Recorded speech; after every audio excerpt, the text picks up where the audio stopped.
Hello. Good evening and welcome again. हम लोगों का एक यूनिट हाउसिंग लोन से रिलेटेड चल रहा था और मोर देन हाफ कवर किया जा चुका था। उसके आगे का आप कवर करेंगे और उससे नेक्स्ट यूनिट भी जो है वो हाउसिंग लोन से रिलेटेड है।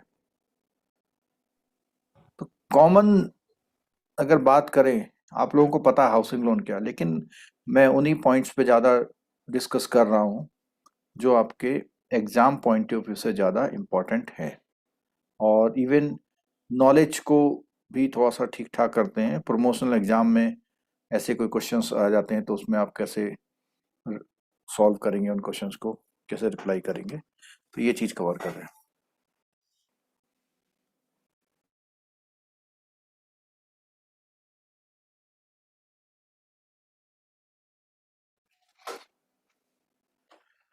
तो हम लोग इस टॉपिक में काफ़ी आगे आ चुके थे। उसके आगे का पार्ट हम लोग देखते हैं।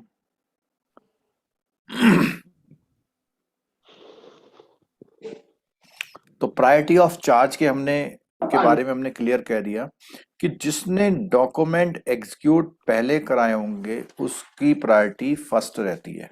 ठीक है। Important aspect to be looked while obtaining equitable mortgage on immovable property. Equitable mortgage के लिए important aspect क्या है? तो इसमें क्या एक्सपर्टीज ऑफ एन एडवोकेट की एक्सपर्टीज चाहिए और क्लियरेंस के लिए उसको डॉक्यूमेंट भेजने उस एडवोकेट को, वो क्लियर करेगा, ठीक है, टाइटल ऑफ द प्रॉपर्टी, ठीक है। और कई बार क्या होता है, derived out of differing conveyance act like partition, settlement, gift, decree of a court, means इसका मतलब होता है एक राइट को ट्रांसफर करना। कन्वेंस डीड भी बोलते हैं उसे, ठीक है। चाहे वो पार्टीशन के थ्रू हो, सेटलमेंट हो, गिफ्ट हो, डिक्री ऑफ कोर्ट यानी कोर्ट ने कोई आदेश दिया हो उससे हो। तो ये बहुत क्लियर कराना जरूरी है, ठीक है। Mortgage can not be readily created, an agreement to mortgage should be taken, this is a deviation from policy and is done at the absolute description of the lender. तो कई बार क्या है, कुछ मामलों में मॉर्गेज जो है प्रॉपर नहीं हो पा रहा है या कुछ और चीजें हैं, तो वहां पर एग्रीमेंट टू मॉर्गेज लिया जाता है कि भाई हम इसको मॉर्गेज करेंगे। After appropriate internal approval there has to be an undertaking that by a certain future date the underlying mortgage must be greater, means कि पहले ही कहा कि हम जब आपकी वो प्रॉपर्टी आएगी तो मॉर्गेज करेंगे, आपने नेसेसरी अप्रूवल लिया, कर लिया, लेकिन एक फ्यूचर डेट में आप उसको प्रॉपर मॉर्गेज करते हैं। ऐसा तब होता है जब प्रॉपर्टी के पेपर बाद में क्रिएट होते हैं, ठीक है। Responsibility for the following up the completing the formality जो क्रेडिट अफसर होगा वो पूरी करता है। Where immovable property either by registered mortgage और बाय इक्विटेबल मॉर्गेज, तो उसमें कौन कौन से एस्पेक्ट आपने देखने, tenure of land, valuation of land and title of land, कितनी पुरानी लैंड है, कब से कब ट्रांसफर हुई है, वो इस तरह से, ठीक है। तो टेन्योर ऑफ लैंड में क्या बोलते हैं, देखो, whether it is free hold, lease hold और स्टेट ओन्ड। तो कई बार क्या होता है, ऐसी प्रॉपर्टी जो आपको लीज पर मिली है से 99 ईयर्स, ऐसी प्रॉपर्टी जो स्टेट गवर्नमेंट की है, स्टेट ओन्ड ही है, लेकिन उसने परमिट कर दिया कि भाई यहाँ पे कुछ लोग अपना हाउस बना सकते हैं। ऐसी प्रॉपर्टी जो फ्री होल्ड है, जिसमें किसी का कोई भी होल्ड नहीं है, जिसके पास है, जिसने रजिस्ट्री करा रखी उसी के नाम की। If it is free hold the question obtaining the consent of any person other than the owner does not, mean free hold है तो उसी से आप कंसेंट ले लेंगे, लेकिन under free hold tenure the owner is the absolute owner. कौन से केस में, फ्री होल्ड केस में, ठीक है। लीज होल्ड में क्या है, उसने कहा डीड ऑफ लीज आपको लेनी है उसमें, ठीक है, held for the period and on the terms and condition contained in case of state owned land, तो वहां पर क्या है, स्टेट या स्टेट ओन से मतलब कि स्टेट गवर्नमेंट या सेंट्रल गवर्नमेंट दोनों है, तो वहां पर उनसे जो है will be entitled to occupy rights only, occupy किया हुआ है उसने, लेकिन उसका मालिक सेंट्रल गवर्नमेंट या स्टेट गवर्नमेंट। वैल्यूएशन की बात करें तो मैंने अभी पहले ही बात की थी, पर्सनल इंस्पेक्शन से, रीसेंट सेल डीड के कंपैरिजन से, और inquiry from party having good knowledge, तो वहां से भी आप पता कर सकते हैं। तो पहले तो टेन्योर ऑफ द लैंड में बात आई, लीज होल्ड है, फ्री होल्ड है, या स्टेट गवर्नमेंट की है, उसकी वैल्यू है। For this purpose the assistant of qualified valuer is taken. In general, while determining the value of property to mortgage, allowances must always be made for the fact that price realized under a forced sale often falls short। तो इसने बोला हुआ है कि कई बार क्या होता है कि जब फोर्स सेल करते हैं तो प्रॉपर्टी 30 लाख की 10 लाख में सेल हो गई, ठीक है। Title of the property, title to property, तो टाइटल टू प्रॉपर्टी से मतलब है कि बिना किसी डाउट के ये होना चाहिए कि वो उसी की प्रॉपर्टी है, वही उसका मालिक है, और उस टाइटल यानी वो डॉक्यूमेंट प्रॉपर है, ठीक है। तो इसमें बोलता है a good root of title is a document which deals with the whole legal and equitable interest in the land, describe the property adequately and contains nothing to throw। मतलब ऐसा कुछ भी नहीं होगा जिससे आपको शक पैदा हो उस पर, ठीक है। In view of the priority of the government right over the mortgage in bank's favor in the event of the borrower keeping the land revenue other public dues, वो सब देखने हैं कि उस प्रॉपर्टी पे कोई ड्यूज वगैरह तो एरिया में नहीं है, तो सारे टैक्सेस जो हैं वो पूरे पेड होने चाहिए। Municipal tax accruing and falling due subsequent to the creation of the mortgage are paid promptly। और अगर मॉर्गेज के बाद कुछ ऐसे सब्सिक्वेंट चार्जेस हैं तो वो भी आपको प्रॉम्प्टली पेमेंट करें, कोई इनकम टैक्स ड्यू नहीं होनी चाहिए। Reference to advocate solicitor, the task of investigation of title and scrutiny of title deeds should be interested to advocate. तो यहाँ पर क्या ये सारा काम किसको सौंपना है, किसी एडवोकेट या सॉलिसिटर से करवाना है। Where the document of title are complete in all respect, sufficient to convey a clear, absolute and marketable title of property। तो बहुत ध्यान से ये काम करना है।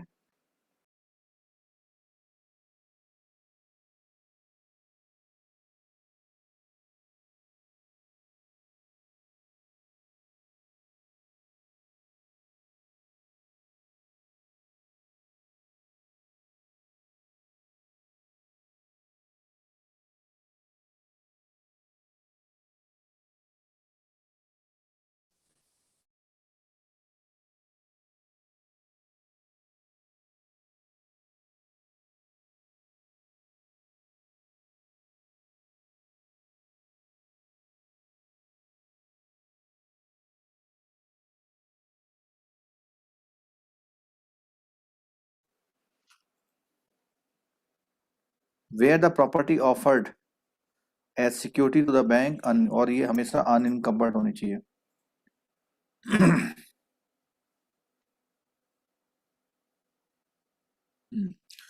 Whether the property is subject to the tenancy law, इसमें एक है रेंट कंट्रोल एक्ट, एक रेंट कंट्रोल एक्ट होता है, तो प्रॉपर्टी रेंट कंट्रोल एक्ट से बाहर होनी चाहिए, क्योंकि रेंट कंट्रोल एक्ट वाली प्रॉपर्टी के जो जो अपने लीगल कॉम्प्लिकेशंस हैं वो अलग होते हैं।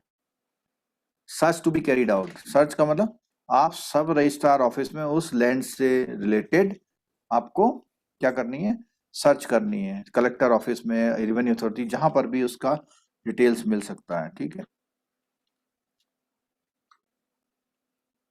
अच्छा एक चीज बताइए, क्या इक्विटेबल मॉर्गेज का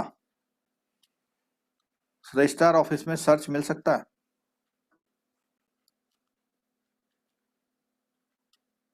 आंसर दीजिए। नहीं सर। यस सर, मिलेगा। सरफाई में मिलेगा सर। मिलना तो नहीं चाहिए, क्योंकि वहां तो रजिस्ट्रार से तो कोई इसका लिंक ही नहीं है। सरफाई से पता करना पड़ेगा सर। सरसाई से पता चल सकता है लेकिन रजिस्ट्रार से हाँ पता नहीं। चलो, रजिस्ट्रार ऑफिस में इक्विटेबल मॉर्गेज का कोई रिकॉर्ड नहीं होता, लेकिन गुजरात और महाराष्ट्र में इक्विटेबल मॉर्गेज को भी रजिस्ट्रार ऑफिस में रजिस्टर्ड कराते हैं, वहां मिल जाएगा। अदर देन गुजरात और महाराष्ट्र इक्विटेबल मॉर्गेज का कोई रिकॉर्ड नहीं मिलता, लेकिन हो सकता है उसी प्रॉपर्टी पे उसने क्या करा रखा हो, रजिस्टर्ड मॉर्गेज, रजिस्टर्ड मॉर्गेज। इसको वहां चेक कर सकते हैं। ठीक है। रजिस्ट्रेशन ऑफ डॉक्यूमेंट, तो यहाँ पर रजिस्ट्रेशन का मतलब है कोई स्टैम्प एक्ट में उसकी ड्यूटी वगैरह, तो registration formality are required to followed. तो यहाँ पर कुछ प्रॉपर्टीज है महाराष्ट्र में, both person who are referring to the this course where should study the relevant provision of the prevailing particular state। तो पर्टिकुलर बॉम्बे स्टैम्प एक्ट की बात आई तो स्टेट ऑफ महाराष्ट्र में यहाँ पे। ठीक है, तो यहाँ पे क्या करता है, शेड्यूल 1 में वहां पर कुछ ड्यूटी देनी पड़ती है, जो मैंने बताया ना रजिस्ट्रेशन का, stamp duty is payable to the instrument और not in the transaction. Instrument means any document by which right liability is created record the payment of proper stamp duty of instrument bestows legality of them. मतलब उस कानून, उस agreement को court में challenge करने के लिए जरूरी है। ठीक है। The documents are registered for the purpose of conversion of evidence, assurance of title and prevention of fraud. तो यहाँ पर ये सब चीजें डॉक्यूमेंट का जो वो करते हैं, रजिस्टर करते हैं, इससे ये चीजें जो है, एक तो एविडेंस क्रिएट होता है और टाइटल का एश्योरेंस हो जाता है और प्रिवेंशन ऑफ फ्रॉड। ये क्वेश्चन आ सकता है आपके कि एविडेंस का कंजर्वेशन है, कंजर्वेशन का मतलब उसको सुरक्षित रखना, और टाइटल का एश्योरेंस और प्रिवेंशन ऑफ फ्रॉड, ये तीन चीजों के लिए रजिस्ट्रेशन का फायदा होता है। ठीक है। The document relating to the following transaction of immovable property are required to be compulsory. और अगर गिफ्ट है तो रजिस्टर्ड है, lease of immovable property from year to year और from any term of exceeding 1 year. अगर कोई renewal वाली है ईयर टू ईयर वाली, या 15 ईयर के लिए 10 ईयर, तो उसको रजिस्टर कराना है। Instrument which creates any right in the immovable property more than 100 rupees, तो उसका रजिस्ट्रेशन जो है कंपलसरी होता है। All document on which registration is compulsory, if it is related to the immovable property, should be presented for registration in the sub-register within those sub-district of the portion of the property. For registration of any instrument, original document typed printed in one side only, along with 2 photocopies of the original have to be submitted to the registering authority। तो वहां पर जो photo original की photo copy के साथ काम चल जाता है, ओरिजिनल देने की जरूरत नहीं होती है। फीस क्या है, तो महाराष्ट्र गवर्नमेंट का दिया हुआ इसमें कितने परसेंट है, 1%, और मैक्सिमम कितना है इसका, 30,000। Registration fee for the following immovable property is level, कौन कौन सी प्रॉपर्टी का है, conveyance, exchange, gift, partition, transfer, sale, settlement, power of attorney. तो ऐसा कोई भी काम आप करेंगे तो महाराष्ट्र गवर्नमेंट को क्या देना पड़ेगा आपको, इस चीज सब चीजों को रजिस्ट्रेशन कराते हुए आपको स्टैम्प ड्यूटी पेमेंट करनी पड़ेगी।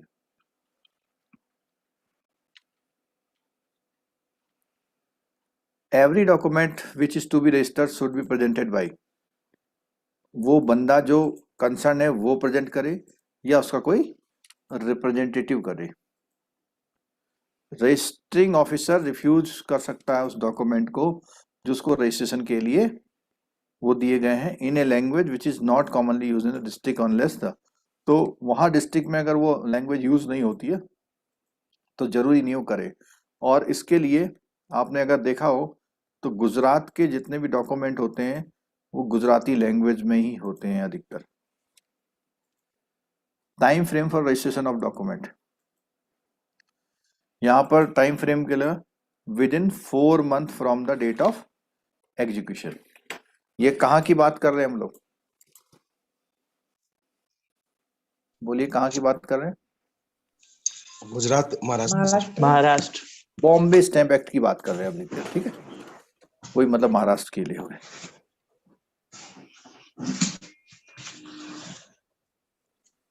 अगर डिले होती है 4 मंथ से ज्यादा तो उसमें क्या करना है, execute a deed of confirmation, the main deed is valid and binding all upon them, means पुरानी डीड अभी तक जिंदा है, काम कर रही है, तो उसके आधार पर bye way of such A did the transfer also confirm that they hold no right, title and interest in the property, the same is being transferred to the transferee।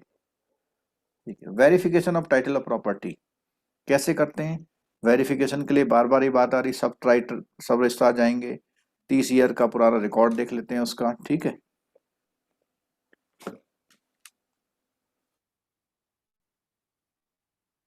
और यहां सबसे इंपॉर्टेंट आ गया नया वाला, सरसई वेबसाइट, जहां पे आप लोग रजिस्टर्ड करते हैं। Detection of forge and fabricated title deed के बारे में बात करें तो यहाँ कई बातें तो हम बार बार कर चुके हैं कि भैया रजिस्ट्रार ऑफिस में जाके चेक कर लो आप लोग, ठीक है। स्टैम्प ड्यूटी से भी पता लगाया जा सकता है कि ये कहीं फर्जी तो नहीं है। Affixation of stamps, cancellation and date of execution, it is necessary to verify the source of the purchase of stamp वगैरह, कि वो जहां से स्टैम्प वगैरह लिए वो सब भी देख लो।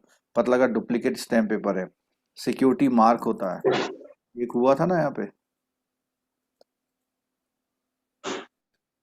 सुना था आपने? तेल घिस के हुआ था यहाँ सर। तेल की एमपी में था ना, वो स्टैम्प पेपर 10-10 लाख के स्टैम्प पेपर प्रिंट आउट निकल के यूज होते रहते थे क्योंकि क्रॉस चेक ही नहीं था।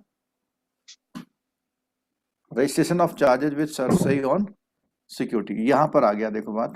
इसके बारे में ये है कि आपको जो भी प्रॉपर्टी आप वो करेंगे वो कहाँ पर, सरसई में आपको central registry of securitisation asset reconstruction and security interest, SARFAESI में आपको वो सब वहाँ रिकॉर्ड करना है 2011 से, ठीक है।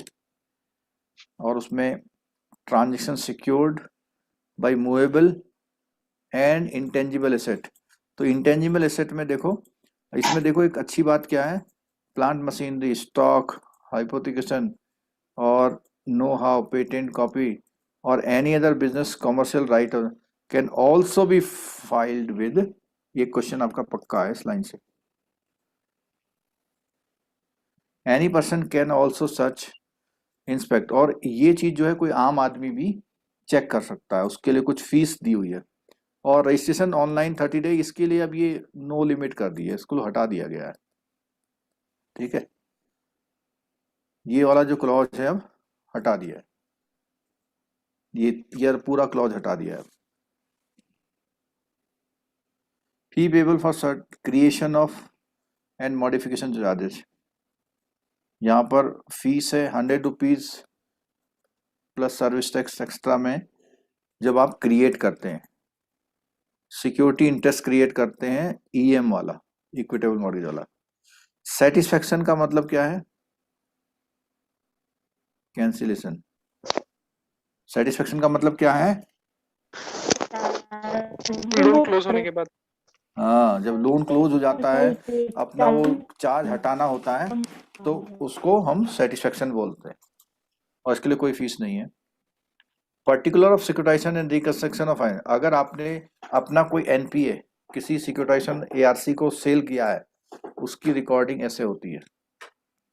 पर्टिकुलर ऑफ सेक्रेशन ऑफ, अगर सिक्योरिटाइजेशन का वो है तो उसके लिए 50 रुपीज है, 100 है फ्री है, 500 है और 50 है, ठीक है। Any application for information recorded maintain registry by any person, अगर कोई बंदा चेक करना चाहे तो कितने रुपए लगेंगे उसे, 10 rupees. Any application for condonation of delay up to 30 day, तो ये तो बेसिकली अब हट गया है, ठीक है। मॉनिटरिंग में आप जब लोन देंगे उसके डॉक्यूमेंट पूरे देखने हैं, पॉलिसीज है, सारी जो प्रोसीजर एक होता है बेसिकली, उसने कहा and use of fund, periodical inspection, follow up of recovery, document disbursement dealing, ये सारे जो नॉर्मल किसी भी लोन के लिए होते हैं वही सारे काम इसके लिए होते हैं, ठीक है। अदर रूटीन चेक में भी कॉमन से हैं। एक ये वाला पॉइंट आता है, check that insurance policy is in place. इसमें किसका इंश्योरेंस कराते हैं बता सकते हैं आप? प्रॉपर्टी का। बिल्डिंग का करवाते हैं। प्रॉपर्टी का कराते हैं, ठीक है। इंस्पेक्शन में आप जब आप प्रॉपर्टी को देखने जाएंगे पहले भी देख लें, अगर न्यू बननी है तो बीच बीच में आप देखते रहें, रिकवरी प्रॉपर कराएं, पोस्ट डेटेड चेक से, ईसीएस से, नेक्स से, किसी से भी आपको करानी है वो कराएं। रीस्ट्रक्चरिंग देख लो, home loan may have be to be restructure when delay turn into default, और restructuring is a consider where borrower integrity is not doubted, his willingness to repay is okay, but problem क्या है उसे, only his ability to do so is impaired, वो नहीं कर पा रहा अभी, ठीक है। तो उस कंडीशन में उसके अकाउंट को रीस्ट्रक्चर भी किया जा सकता है, ठीक है।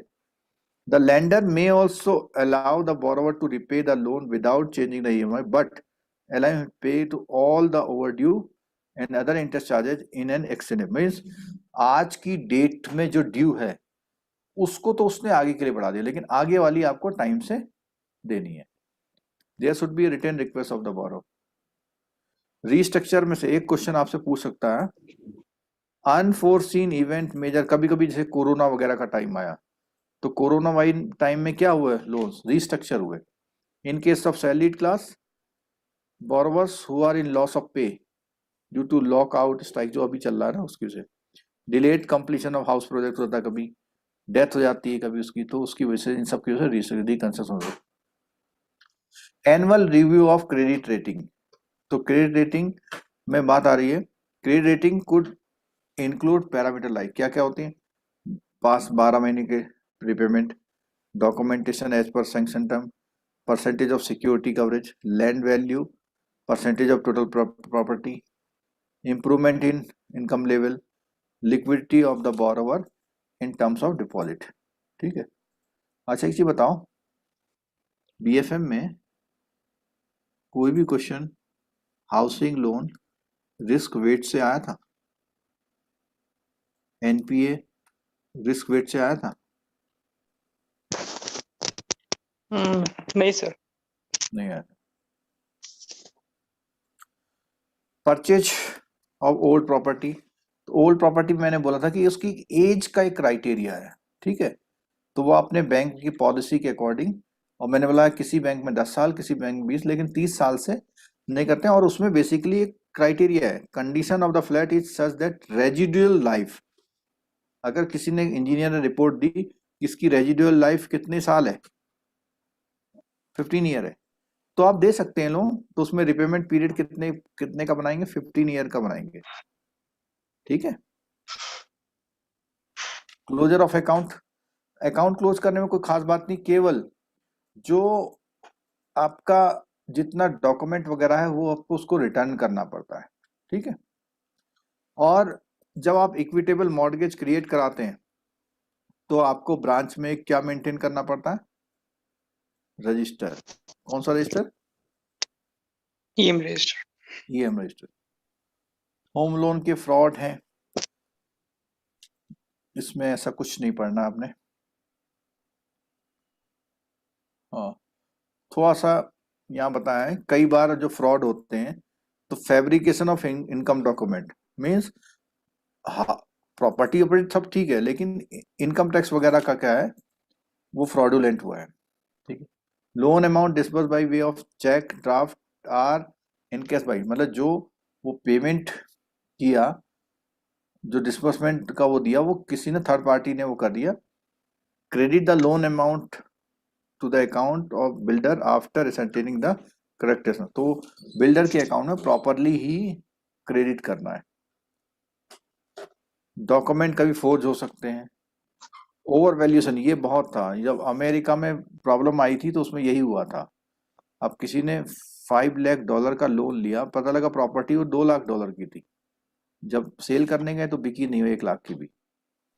मल्टीपल फाइनेंस, एक ही प्रॉपर्टी पे कई जगह फाइनेंसिंग हो सकती है। कैंसिलेशन ऑफ बुकिंग और आया था है, सब प्राइम प्राइसेस आया था उसमें, तो लॉन्ग टर्म के लिए लोन दे दिया शॉर्ट टर्म के लिए डिपॉजिट था, तो वो भी इश्यू आया था। हाँ वो यही है जो जी। सब प्राइम क्राइसिस था ना, सर। 7-8 में आया था, वो यही था। ठीक है। ओके। और कैंसिलेशन ऑफ बुकिंग, कई बार क्या होता है आपने पेमेंट कर दी, 10 लाख की पेमेंट कर दी और वहां से उसकी कैंसिल हो गई बुकिंग, तो वो उसने अपने पास ले लिया और अपना यूज कर रहा है पैसा, वो भी देखना है। पुराना लोन क्लियर किए बिना उस प्रॉपर्टी को सेल कर देना, मिस रिप्रेजेंटेशन और and use of the loan, वो क्या करता है, वो साइफनिंग ऑफ फंड मीन्स आपने उसे 20 लाख का हाउसिंग लोन दिया, आपने उसे खाते में डाल दिया, उसने जमीन खरीदी नहीं और पैसे उड़ा ले भाग गया हो। Payment can be made direct to the seller, direct builder को, और रेगुलर इंस्पेक्शन, ये इसके इंपॉर्टेंट पॉइंट। ठीक है, चलो जल्दी से क्वेश्चन बता दीजिए इसमें। तो consider the loan amount under housing loan scheme which the following statement are true.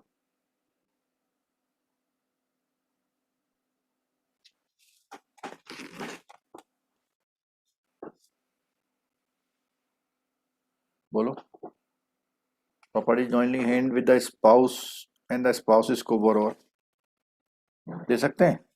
Property share single ये तो नेम ठीक एंड है sir. Spouse Yes, and sir, दे गारंटर, दे सकते हैं। सकते हैं। दे सकते हैं sir. Borrower son daughter who has steady income, salary is routed through the bank account, joint such को दे सकते हैं। ठीक है। दे सकते Expected rental दे सकते हैं।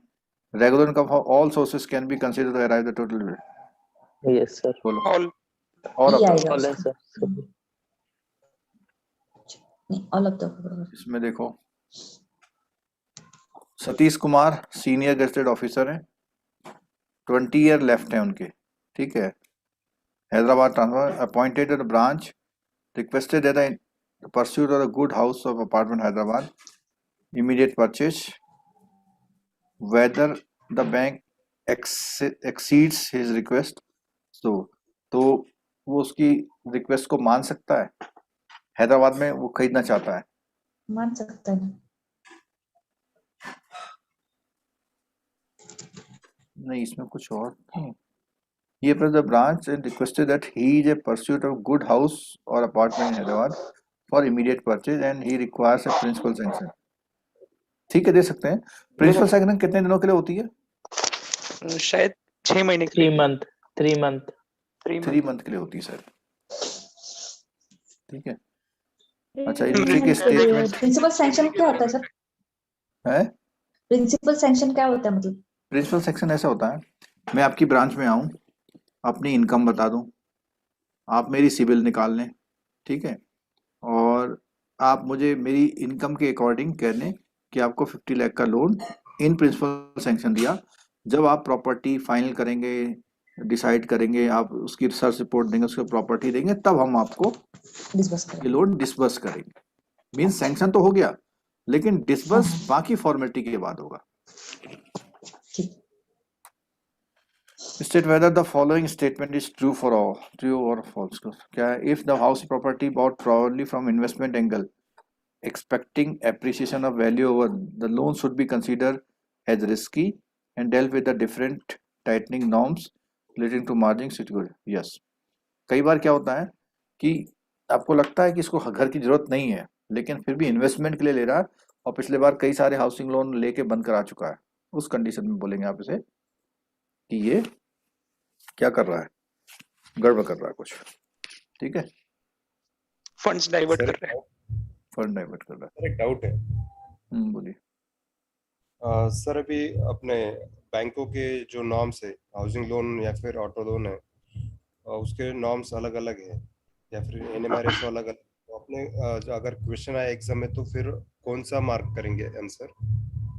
देखो, इसमें जैसे एक क्वेश्चन तो ये है कि कौन कौन सी इनकम ले सकते हैं, तो उसमें क्या है कि कैन बी टेकन लिखा हुआ है, तो कैन बी टेकन में जो एक नॉर्मल क्राइटेरिया है जो कई सारे बैंक फॉलो कर लेते हैं, वो चीजों को देखेंगे। ठीक है। स्पेसिफिकली बैंक स्पेसिफिक अगर मना करता है, जैसे मैं बताऊं, कई सारे बैंक डुप्लीकेट टाइटल डीड पर फाइनेंस करते हैं, कुछ लोग नहीं करते। डुप्लीकेट ना कह के इसको हम बोलेंगे सर्टिफाइड कॉपी। तो ये अगर कैन बी आएगा तो आप बोलोगे यस कैन बी, किया जा सकता है बेस्ड ऑन बैंक पॉलिसी। ठीक है, तो नॉर्मल जनरल आंसर देना है आपने, केवल अपने बैंक को नहीं वो करना है। ठीक सर। और वैसे ऐसा एम्बिग्यूटी वाला क्वेश्चन पूछेगा भी नहीं जिसमें सिर्फ एक बैंक स्पेसिफिक की बात हो जाए। नॉर्मल क्वेश्चन ही आते हैं सर, जैसा अभी पढ़ रहे हैं हम, ऐसा मतलब ज्यादा इतना नहीं आता कि ज्यादा अपन डिफरेंशिएट कर पाए। हम्म।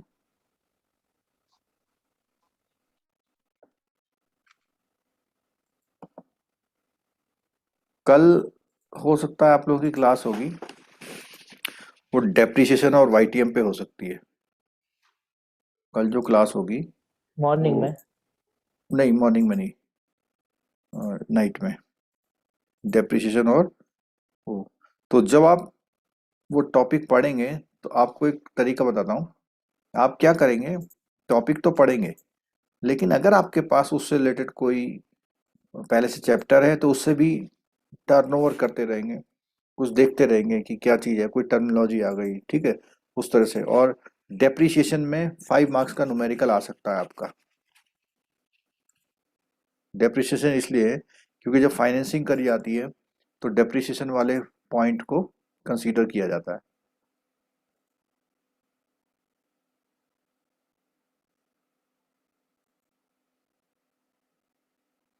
सूरज ठाकुर जी कह रहे हैं डिसअलाउंस पर क्वेश्चन आया था, हॉरिजेंटल वर्टिकल डिसअलाउंस पर ना।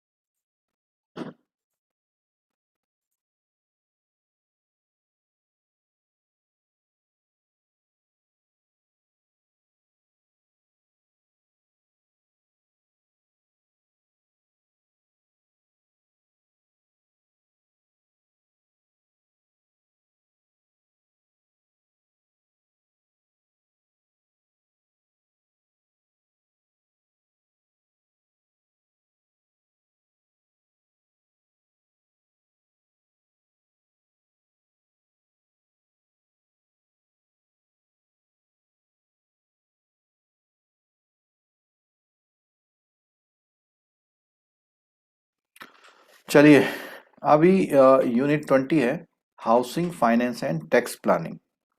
Housing finance and tax planning. तो बेसिकली अगर बात करें तो इस टॉपिक में कौन कौन से सेक्शन है जो हमको हाउसिंग लोन में टैक्स बेनिफिट देते हैं। ठीक है, तो एक तो ये है, इसमें क्या है, इंटरेस्ट, इसमें क्या है,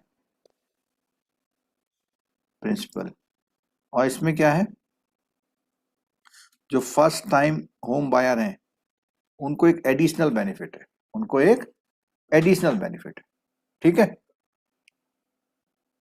तो यहां पर अगर 24B की बात करें तो मैक्सिमम कितना है, 2 लाख का। मैक्सिमम कितना है, 2 लाख का। ठीक है,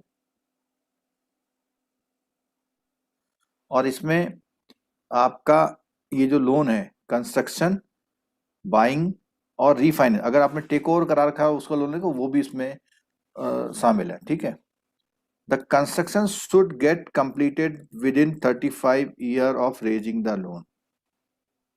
deduction can be claimed only for the financial year when the purchase construction is completed। इसका मतलब क्या है,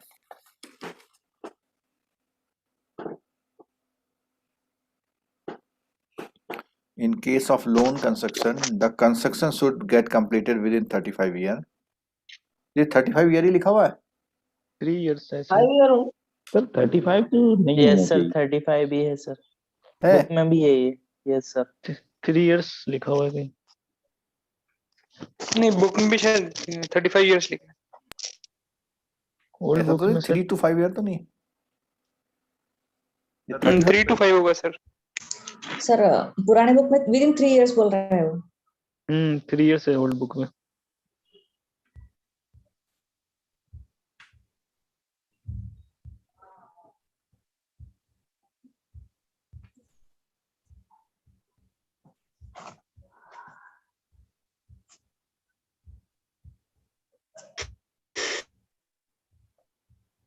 सर की आवाज नहीं आ रही।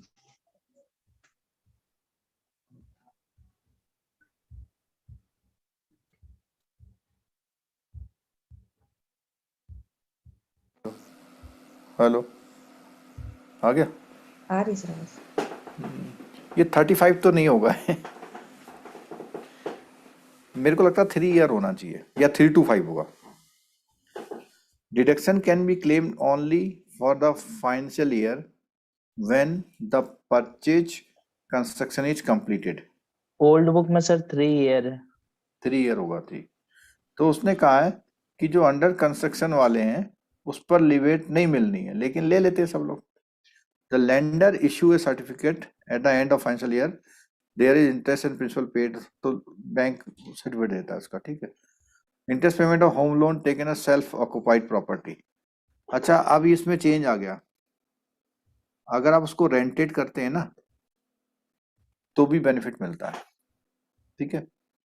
और अगर आप रिपेयर रिन्यूअल के लिए लेते हैं तो कितना है 24B में 30,000 के लिए। 30,000।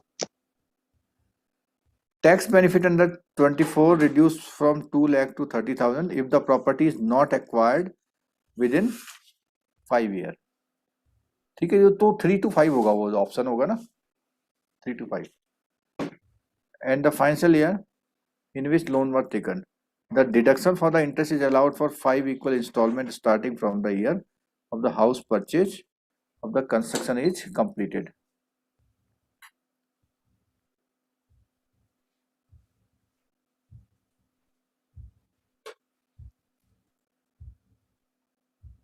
Though pre-construction interest is allowed to be claimed as tax deducted in 5 equal installment, which can be claimed beginning of the year in which the construction property is completed.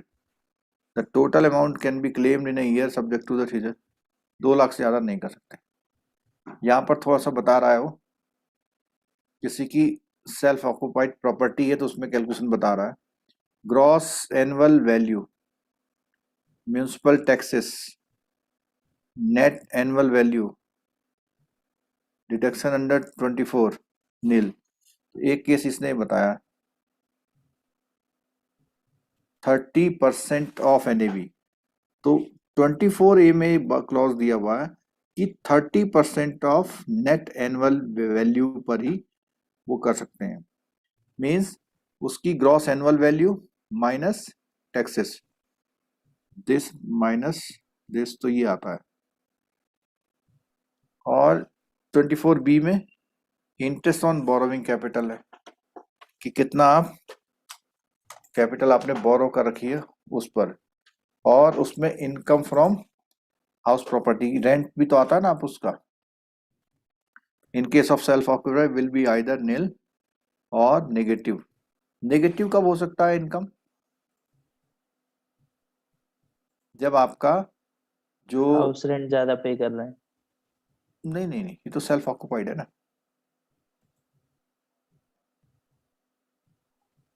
ऐसा है, जो आप इंटरेस्ट पेमेंट करते हैं वो आपको earning नहीं दे रहा, वो कैसी इनकम दे रहा है? नेगेटिव, या आपके लिए क्या है वो? Loss. Deduction in respect of the interest of house in case of self occupied property can not exceed इतने, और 30% कौन से? रिपेयर वाले में। प्रिंसिपल में आपका 150 तक ATC में डिडक्ट हो सकता है, लेकिन ये सब इसी रेंज में है जो आपके जितने भी ATC सेक्शन ATC में जितने होते हैं ना, स्कूल की फीस है, लाइफ इंश्योरेंस है, PPF है, उसमें मिला करके, ठीक है।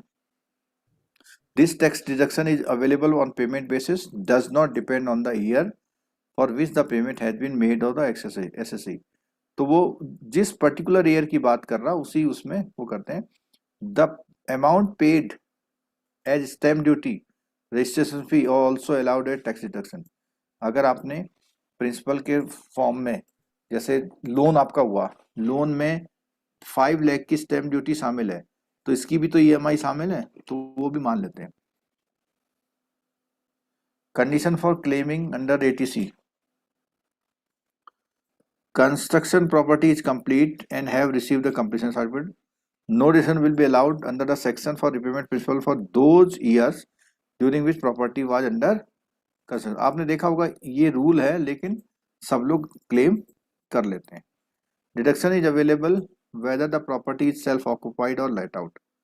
देखो यहाँ पे आ गया, आ गया, हाँ बोल दो। Yes sir. यस सर, आ गया।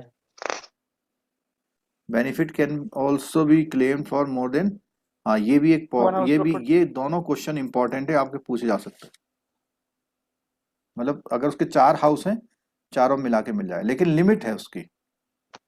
Reversal of tax benefit available, अगर आपने एटीसी में वो ले लिया और 5 साल के अंदर आपने क्या करा, उस प्रॉपर्टी को सेल कर दिया। सेल कर दिया, तो आपको वापस करना पड़ेगा। तो tax benefit will not be eligible for claim in that, उस फाइनेंशियल ईयर में आपको क्लेम नहीं मिलेगा। और जो डिडक्शन ऑलरेडी क्लेम किया हुआ आपने, वो आपको sale be deemed to income such year. मान लिया आपका 2020 में आपने 2 लाख का किया, 2021 में 1 लाख का किया, तो अगर आपने सेल कर दी तो इस पर भी टैक्स लगेगा और इस पर भी टैक्स लगेगा। टैक्स बेनिफिट अंडर 80EE, इसको देखना, फर्स्ट टाइम बोरोवर के लिए। तो इसमें क्या बेनिफिट दिया हुआ है, first home buyer the quantum deduction 50,000 for interest paid on the home loan, the deduction will available for over and above the 24 और 80C, यानी 2 लाख 150 और प्लस 50,000। तो इसमें क्या है, special tax benefit, tax must, तो क्या क्या चीजें, deduction can be availed on home loan sanction only after, जो 1 अप्रैल से 31 मार्च में फाइनेंशियल ईयर में सैंक्शन किए गए हों, उसी उसमें वो करना है आपको। The value property for which loan has been taken should be less than 50 lakh, amount of home loan should not exceed 35 lakh. ये कुछ कंडीशन है।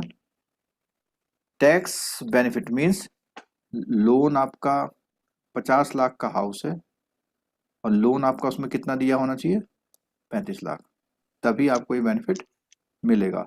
इस 35 लाख को किसी से कोरिलेट कर सकते हो आप लोग?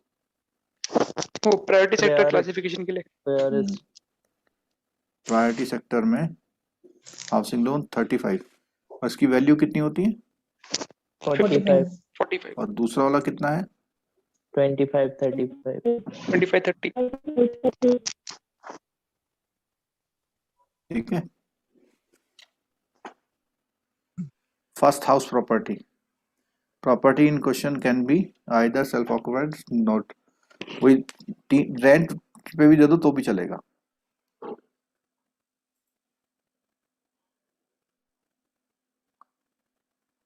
The amount of claim deducted under this section will not be eligible for claim the deduction under section 20 again for the same amount of interest।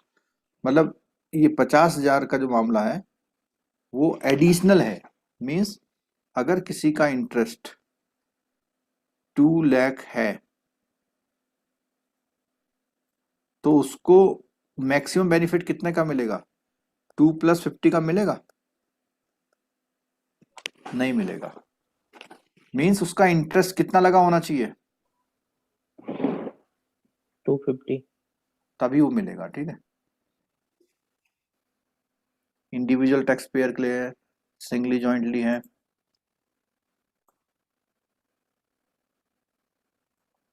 So suppose you have purchased a property jointly with your spouse, you both are paying the installment and loan, can individually claim the, देखो दोनों लोग claim कर सकते हैं, लेकिन condition उसने क्या लगा दी, उसने कंडीशन लगा दी कि हाउस जो होना चाहिए वो 35 लाख का होना चाहिए, वो लोन। ठीक है,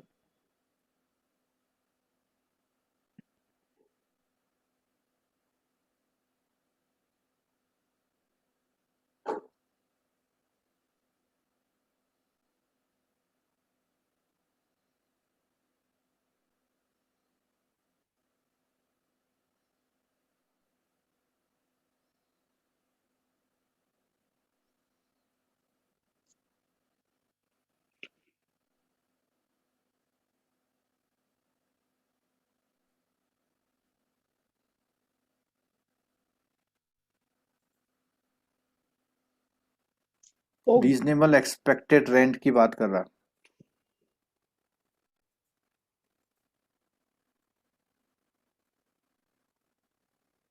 यहाँ पर म्यूनिसिपल वैल्यू को समझा रहा क्या होती है।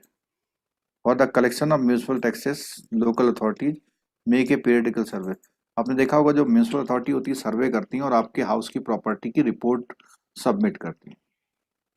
Meaning of fair rent, expected rent, जितना एक फेयर रेंट आ सकता है उसे expected rent.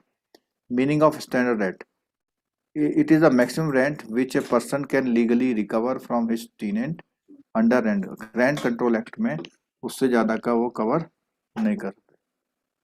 Compute actual rent of the property, actual rent means the rent. इसमें से मुझे लगता है कि एक न्यूमेरिकल आपका आ सकता है, इसमें से रेंट रेंट वाला की जो कैलकुलेशन की बात आ रही है ना उससे कह रहा है। Actual rent means for which the property is let out during the year, while computing actual rent to vacancy period is not to be deducted. जिस महीने रेंट पे नहीं है तो वो हटा दो आपसे, ठीक है। However, unrealized rent means कोई टेनेंट रह रहा था आपके वहां पे, उसने किराया नहीं दिया, उसे आप मानेंगे कि मिलेगा आपको, ठीक है।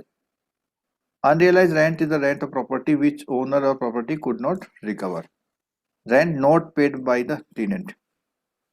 Following condition are satisfied, then the unrealized rent to be deducted from the actual rent. क्या है, जब tenancy is bona fide, तो मतलब आपको ये मानना है कि भाई ठीक, मतलब tenant रह रहा है उसमें। The defaulting tenant has vacated the property, all steps have been taken to recovery के लिए आपने कहा। The defaulting tenant is not occupation of any other property of the taxpayer. The taxpayer has taken all steps to recover such amount. तो उस condition में आप उस rent को नहीं लेंगे। Interest on loan taken commercial property taken for business personal loan need mortgage property can fully claimed as deduction from income from rent, business, profession, other sources, as the case may be. However, the benefit of the account of principal repayment shall not be available for such case.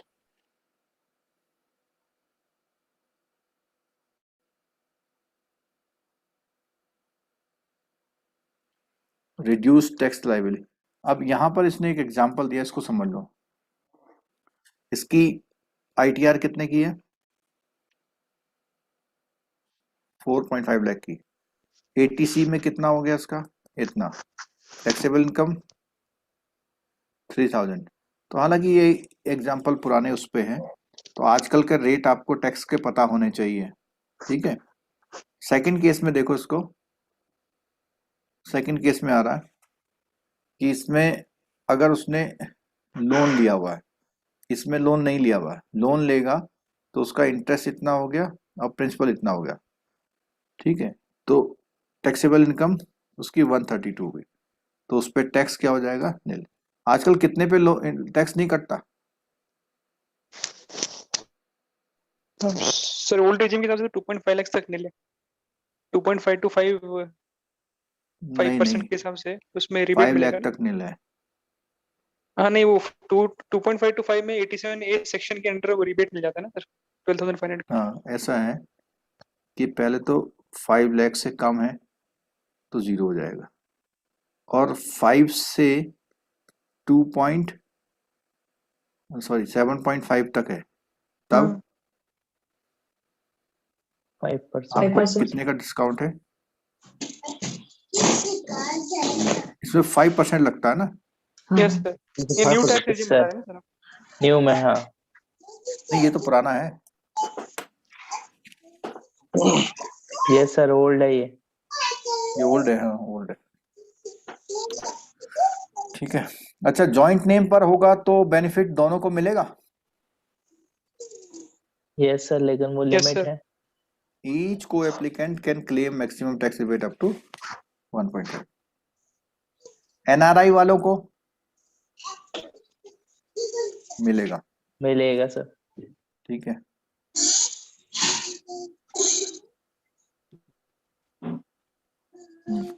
NRI who are currently servicing their home loan are not aware of the tax implication on their loan repayment. They just earn their income abroad and repay their loan. मतलब वो इसका benefit नहीं लेते हैं, ये कह रहा है। चलो ये बताओ question. Approximate word from the bracket. इसका देखो, इसने 25 लाख का लोन लिया, ठीक है, और इंटरेस्ट इसने कितना दिया 220, तो मैक्सिमम क्लेम कितना मिलेगा इसे? 2 का। 2 का मिल जाएगा। हस्बैंड एंड वाइफ जॉइंटली लिया हुआ है इन्होंने और 50-50 रिपे करते हैं। इंटरेस्ट कितना है? तो ईच ऑफ देम कितना क्लेम कर सकते हैं 1.5 सॉरी इसमें? सेक्शन इंटरेस्ट की 24 बात या कर रहा ना, 80सी। हाँ। इंटरेस्ट बोला हुआ ना, हम्म 2 लाख। इसमें बताओ 10 लाख का लोन है और इंटरेस्ट इतना है, इतना प्रिंसिपल है, ठीक है। He has not made any construction under ATC contribution. ATC में कुछ नहीं है उसका, तो ATC में 57 हो जाएगा और इसमें 1.10 हो जाएगा 24 में, और 10 में से दोनों चीजें माइनस हो जाएंगी, तो कितना हो जाएगा 8.33। ठीक है। रिडक्शन कितना मिलेगा इसको? 1.67।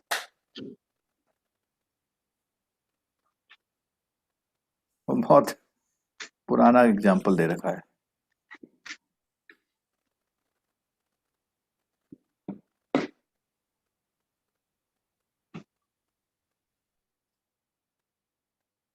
इसके अकॉर्डिंग कितना मिला? मुझे लगता है कि वो 50,000 का ना, इसमें वो भी तो शामिल नहीं कर लिया जो स्टैंडर्ड डिडक्शन होता है। नहीं, 40,000 का होता है ना स्टैंडर्ड डिडक्शन।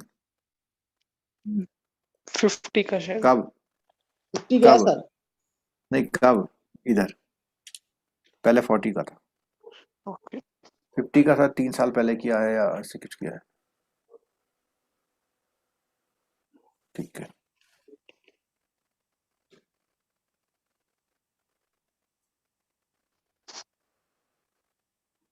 एक रिवर्स मॉर्गेज लोन और करा देता हूं मैं आपको, क्योंकि इसमें से इसका कॉन्सेप्ट समझना है आपको। देखो रिवर्स मॉर्गेज क्या है? एज कितनी एज होती है रिवर्स मॉर्गेज में?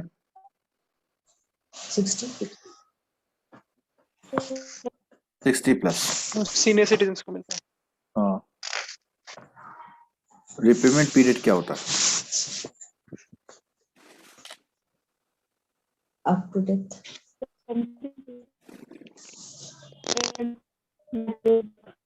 25।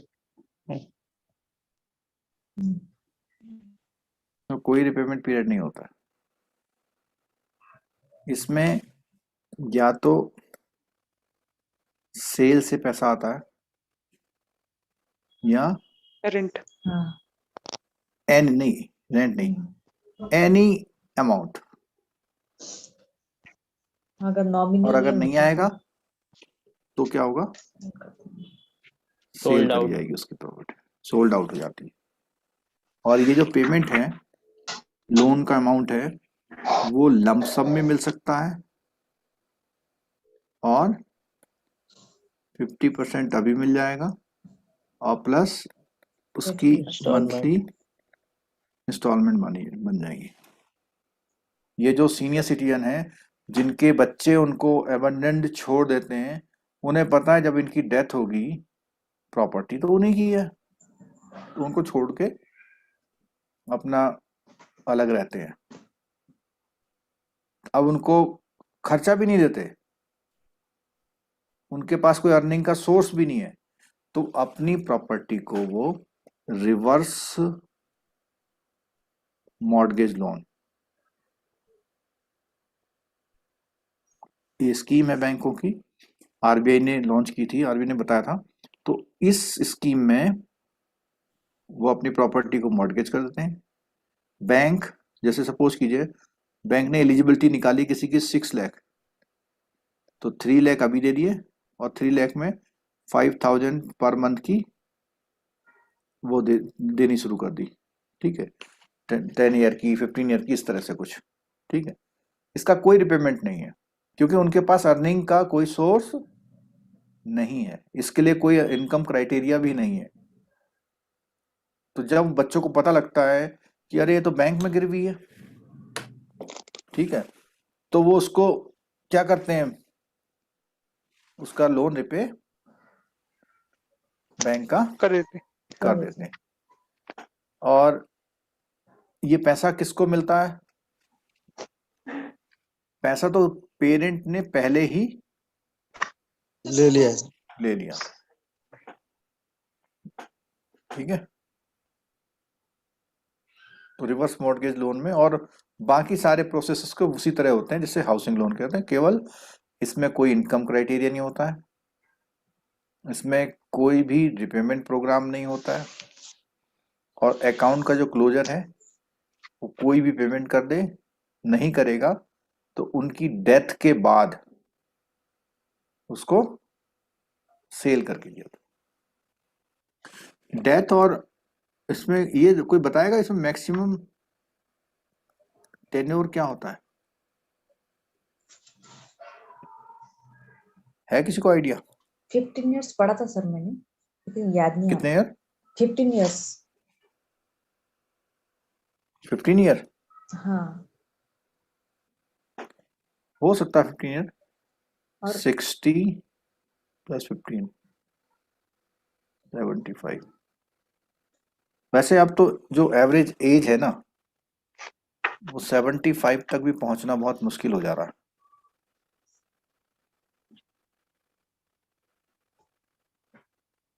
ठीक है, और मतलब जो मेन इनकी डेथ हो जाती है तो उनके जो स्पाउस होता है उनको भी वो प्रॉपर्टी यूज करने का मतलब जब तक उनकी डेथ नहीं होती तब तक वो यूज कर सकते हैं प्रॉपर्टी।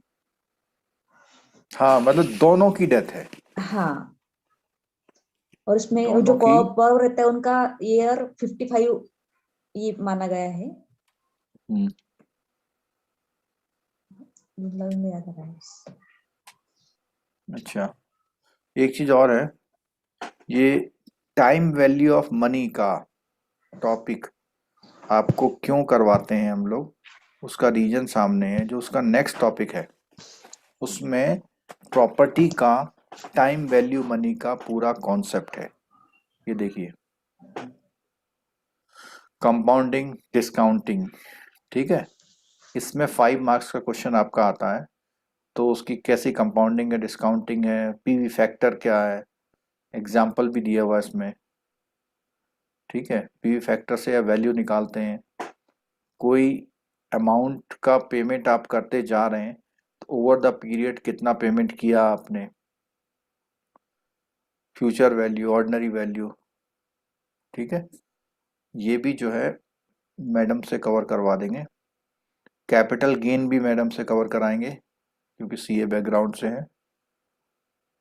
कैपिटल गेन में बस थोड़ा सा ये पॉइंट जो है, शॉर्ट टर्म कैपिटल और लॉन्ग टर्म कैपिटल वाला आपको पता होना चाहिए कि अगर शॉर्ट टर्म की बात करते हैं तो उसमें कहा लेस देन 36 मंथ है। ठीक है, और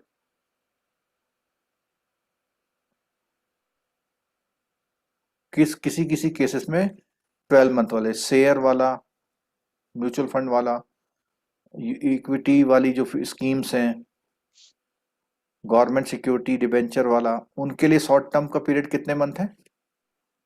12 12 month। मंथ 12 मंथ मंथ है, और बाकी के लिए कितना है? 36। 36 मंथ है। तो शॉर्ट टर्म कैपिटल गेन और लॉन्ग टर्म कैपिटल गेन है, इसको मैडम कवर कराएंगी।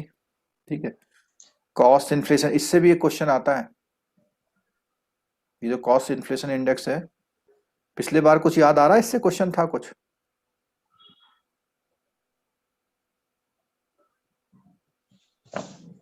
ये टॉपिक से क्वेश्चंस पॉसिबिलिटीज है।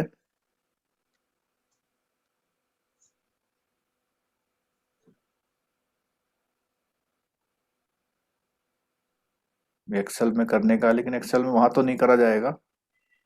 अच्छा, एक चीज ये देखिए, ये क्या लिखा हुआ है, एमोर्टाइजेशन शेड्यूल।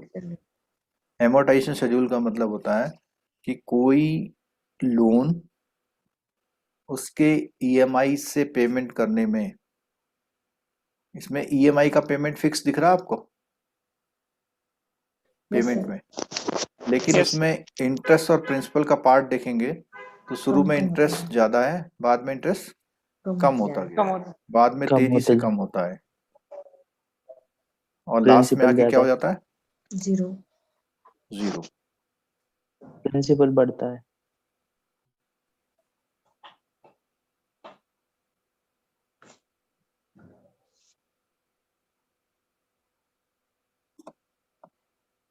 मैं आप लोगों को इसका, अगर जिसके बाद नहीं होगा, पीडीएफ शेयर कर दूंगा।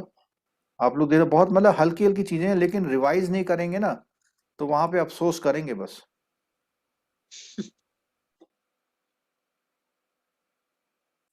कई बार क्या होता है ना, कैजुअल ले लेते हैं आप लोग चीजों को।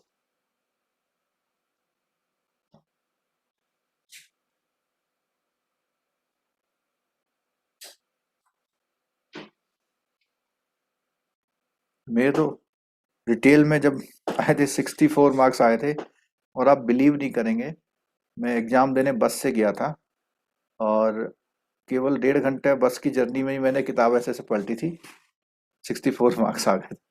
लेकिन वो जमाने चले गए अब। वैल्यूएशन ऑफ रियल प्रॉपर्टी,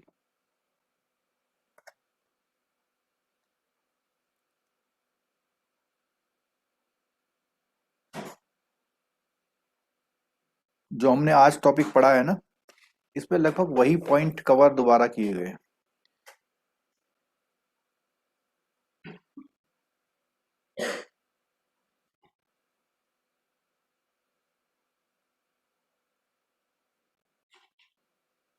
कुछ देख रहे हैं स्क्रीन पे या मुझे देख रहे हैं?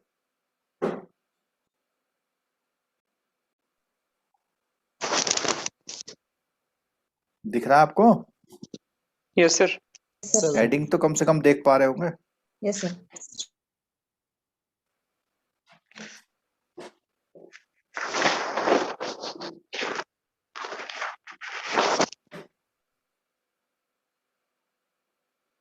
इसमें दिया हुआ देखो, एफएसआई और floor space index, also called floor space area minus FAR, FSA minus FAR is equal to FSI.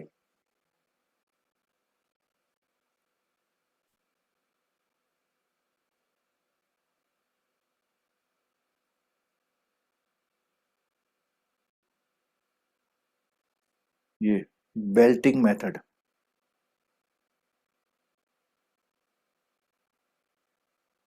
इससे क्वेश्चन था सर, बेल्टिंग मेथड से। क्वेश्चन था। हम्म। ये जितने अजीब से वर्ड होते हैं ना, इनसे क्वेश्चन होता है वहां पे।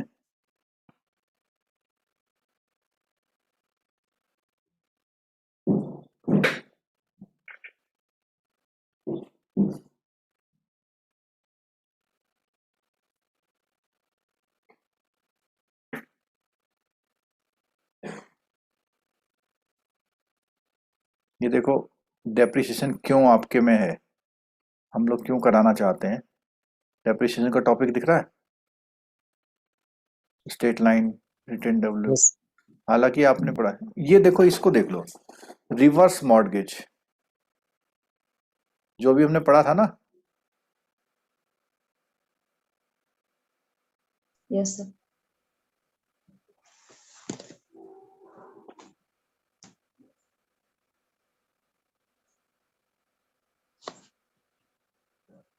ये वाला पॉइंट पढ़ो। In the normal housing loan where the property being purchase is mortgage to lender, the borrower avails a loan begin at, इसमें in reverse mortgage the position is exactly reverse. Under reverse mortgage loan, borrower initially retains a high stake in the property and received a regular cash flow. Over time, when the loan amount increases, his stake of the, आप समझे से क्यों reverse mortgage कहते हैं? बोलो कि Yes, पहले sir. 50% लिया उसने 5 लाख, लमसम दे दिया बैंक ने पहले। हाँ अब हर महीने ले रहा है, तो हम्म, जैसे समय बीतता जाएगा वो मालिक उसका कम होता जाएगा, जबकि नॉर्मल लोन में जो मालिक होता है उसकी स्टेक धीरे धीरे बढ़ती जाती है, बढ़ती क्योंकि वो लोन को क्या करता जाता है, रिपे Repay करता होते है। हैं। रिपे करता है।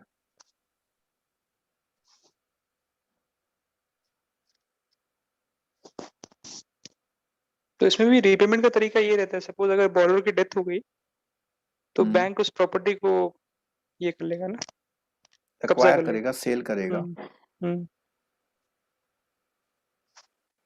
ये देखो, इंडियन सिटीजन 60 साल से ऊपर और ये 60 से ऊपर, बट कोई एक बंदा उनका 50 से नीचे, 55 से नीचे नहीं होना चाहिए होना चाहिए। कपल में।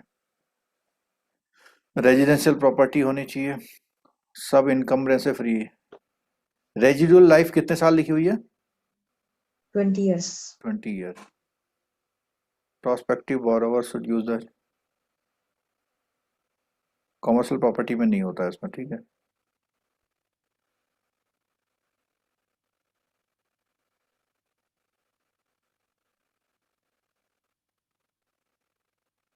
ये देखो, ये है मैक्सिमम मंथली पेमेंट अंदर have been capped of 50,000। The lump sum shall be restricted to 50%, subject to cap of 15 lakh, to be use for medical treatment और फॉर सेल्फ। तो इसको बेसिकली वैसे तो एक कोशिश करते हैं कि मंथली पेमेंट हो, लेकिन 50% प्लस मंथली में भी ये लोग कर लेते हैं, ठीक है। Disbursement can be effected through monthly, quarterly, half yearly, annual disbursal or a lump sum or a committed line of credit or as a combination of 3. Committed line of credit का मतलब बता दो जरा, कोई बच्चा, कोई बैंकर।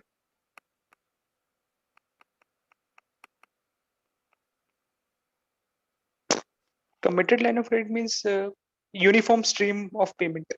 नहीं, uniform नहीं, उन्होंने लिमिट बना दी कि तुम्हें जब जरूरत हो तब आना, ले जाना हमसे पैसा, ठीक है। कमिट कर दिया कि आपको हमने एक क्रेडिट लाइन वो कर दी है, को कर दिया। मैक्सिमम एक तरह 20 से ईयर। रिवॉल्विंग टाइप हो गया नहीं, रिवॉल्विंग नहीं, एक तरीके से, मतलब नहीं, लिमिट नहीं, सेट हो नहीं, गया, उससे वो यूज रिवॉल्विंग में तो जमा भी हो रही है ना। कर। इसमें जो है, सैंक्शन करके इसमें रख दिया, सैंक्शन हाँ करके जमा रख भी दिया। कर सकता है, जमा भी कर सकता है कोई, क्योंकि रेस्ट्रिक्शन तो है ही नहीं ना जमा करने में। करेक्ट। 20 ईयर का रिपेमेंट है इसमें, ठीक है। और इनकम टैक्स से एग्जेम्प्ट है।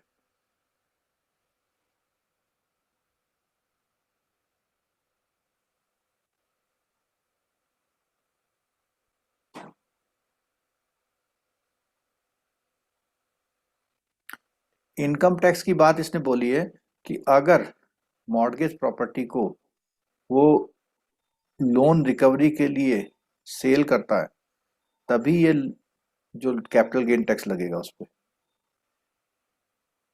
वो टैक्स किसको पे करना पड़ेगा सर? बैंक को ना?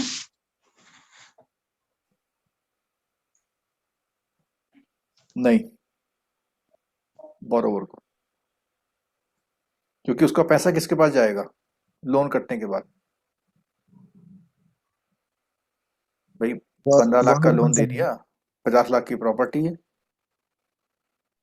बोरोवर देगा।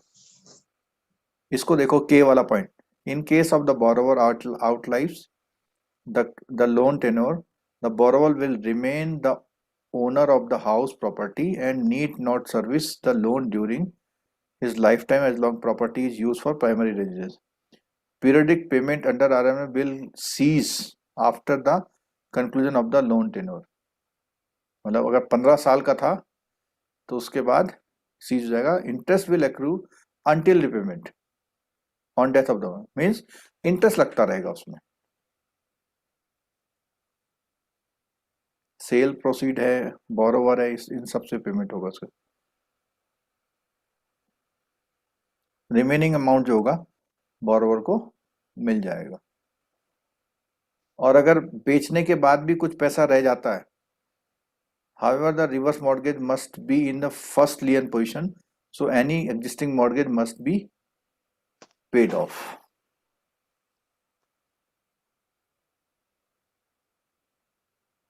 मीन्स अगर पहले से उसने कोई लोन ले रखा है, उस प्रॉपर्टी पे भी रिवर्स मॉर्गेज लोन दिया जा सकता है, ये कहना चाह रहा है। और उसको बीच में पेमेंट करने का ऑप्शन होता है।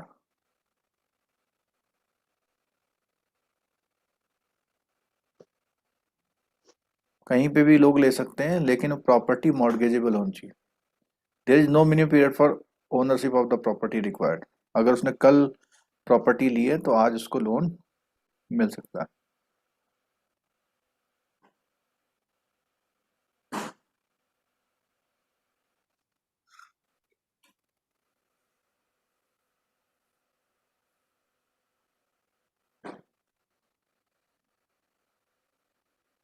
ये रिवर्स मॉर्गेज में ये न्यूमेरिकल का फॉर्मूला है,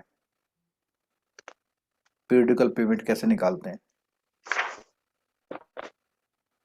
property value, LTV ratio, number of instalment payment, the value of will be deposited depend on the disbursement frequency selected। ये इसमें कुछ क्वेश्चंस भी दे रखे हैं, इसको मैं शेयर कर दूंगा, ठीक है। अगर आप लोग इसे छोड़ के जाओगे, समझ लेना क्या छूटेगा तुम्हारा, ठीक है। चलो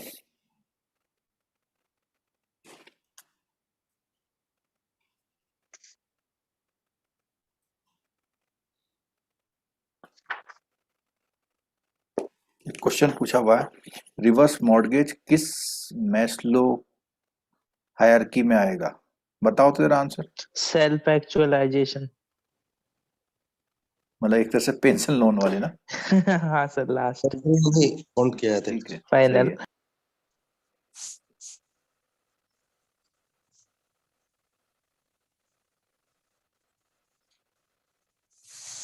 इसमें रिटेल में आपके केस स्टडी में depreciation, time value money, bond investment, reverse mortgage, housing loan criteria, income tax calculation,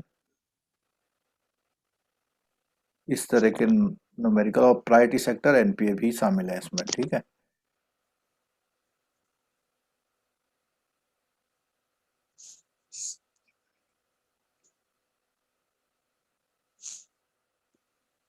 कमल शर्मा जी लिखते हैं, thanks sir ji, I have learn many doubtful topics from you and clear CIB BFM with 60 marks.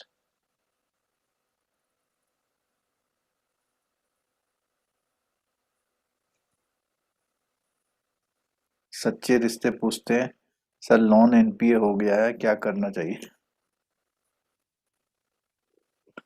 चलिए बहुत बहुत thank you सभी का, आप लोग study करिए, कल हम न्यूमेरिकल पे बात करेंगे, ठीक है। और टाइम दीजिए, अगर आप टाइम नहीं दे रहे हैं तो फिर समझ लीजिए फिर दिक्कत है। और जो लोग YouTube में देख रहे हैं, अगर उनको कोई पेपर रह जाता है तो नेक्स्ट टाइम वो लाइव क्लास ज्वाइन कर सकते हैं, सिंगल पेपर के लिए भी।